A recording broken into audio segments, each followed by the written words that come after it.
का स्वभाव तो बहुत बढ़िया होता है, लेकिन दूसरे की बातों को अपने दिल में रखने वाला स्वभाव ये अपने दुख के कारण बनेगा, अपना दुख का कारण बनेगा। अपने को ऐसा चाहिए कि अपने काम की बात, अपने धर्म की बात तो हम पकड़ लें। इसके बाद जैसे चिड़िया चहचहा रहे हैं वैसे, जैसे हम कभी कभी होते तो जो बच्चे सेवा में होते हैं उनका बात की, महाराज जी आपने सुना? तो उनका सच्ची बात बताया, क्या कहा हमें पता ही नहीं चला। तो उनका क्यों, आप तो यहीं बैठे थे? तो हम कहा हमें बस आवाज भर सुनाई दे रही थी कुछ कह रहे हो, क्योंकि हम अपने काम में लगे हुए थे। हमें काम की बात है तो श्रवणेंद्रिय सुनेगी, अगर काम की बात नहीं तो अभी हम ऐसे हो जाए तो आप बोलते रहो, कोई फर्क नहीं, हमारा चिंतन अपने चल रहा है। तो अगर सुखी होना है तो ये स्वभाव छोड़ना पड़ेगा कि हमको क्या कह रहा है सामने वाला। हमारे काम की बात है, धर्म की बात है, तो हम उसकी बात मान लेते हैं, सुन लेते हैं। और हमारे काम से बाहर की बात है तो बोलते रहो, आपका मुख है, आपके विचार हैं, आपका जीवन, उसे हम अपने हृदय पे नहीं लेते।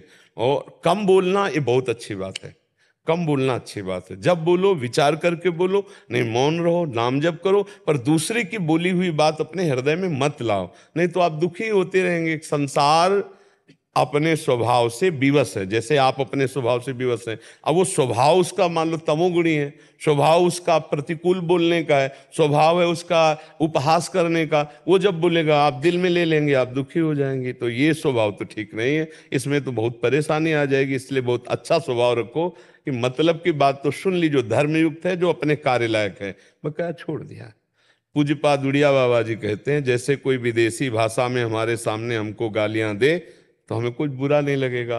ऐसे साधु को, ऐसे भक्त को, ऐसे भजन करने वाले को, विवेकी पुरुष को चाहिए कि उसकी भाषा में जब उसकी निंदा हो तो उसको कोई फर्क ना पड़े और मुस्कुराकर चल दे, उसे भक्त कहते हैं। तो सत्संग आप सुनने आई हैं, आप साधु संग कर रहे हैं, तो कहीं ना कहीं आपके अंदर भक्ति है। अगर होती ना तो भगवान यहाँ क्यों भेजते? तो आप इस पर सुधार करो। दूसरों के द्वारा कहे हुए निंदनीय या दुखद वचनों को हमें स्वीकार नहीं करना। मानो जैसे पागल आदमी बोल रहा है, पागल आदमी की बात नहीं मानी जाती, नहीं सुनी जाती, नहीं बुरा लगता, हंसी आती है, पागल है ना।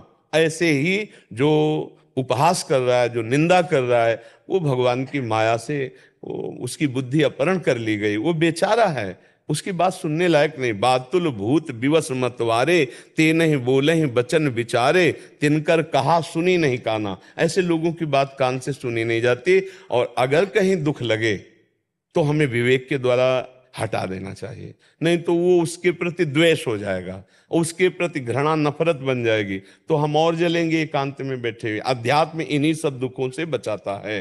तो स्वभाव बहुत बढ़िया है ना बोलने का, लेकिन स्वभाव में ये बहुत गलत है दूसरे की बात अंदर ले लेने का। इसको काटना चाहिए विवेक के द्वारा, नहीं तो फिर इसमें ज्यादा अगर डूबोगी तो परेशानी आ जाएगी।